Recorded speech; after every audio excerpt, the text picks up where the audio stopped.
If you're hunting for fossils, you might search in dried river and lake beds or along beach shorelines at low tide.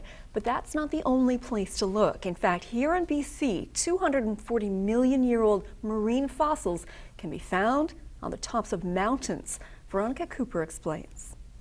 These coelacanths are 240 million years old. They're from the Triassic period and they're from Wapiti Lake Provincial Park. A provincial park in the mountains of northeastern BC near Tumbler Ridge, because at that time, British Columbia was a big marine basin with islands.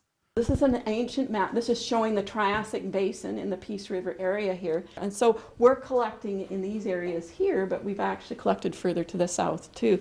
These are some examples of bony fishes. This one I love. It's called Bobisatrania. I kind of call them like the angelfish of the Triassic, although they're not related to angelfish at all.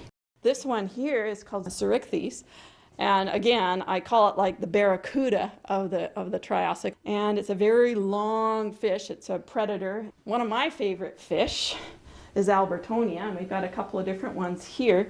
These remind me of like Siamese fighting fish. Again, not related at all, but they show these beautiful finnage, and they have these wonderful bony scales. There's also the Ichthyosaur, a huge Triassic marine reptile, the size of a whale.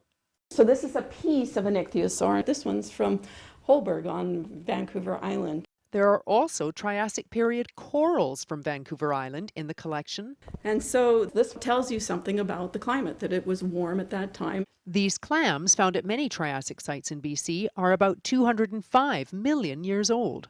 But notice this clam here is a marker for the end of the Triassic. And so this is really important. It's quite a global marker. So when we find that fossil, we know where we are in the time period. Johns hopes to visit sites near Fort St. John to expand this remarkable collection and learn more about how plate tectonics put marine fossils on mountaintops.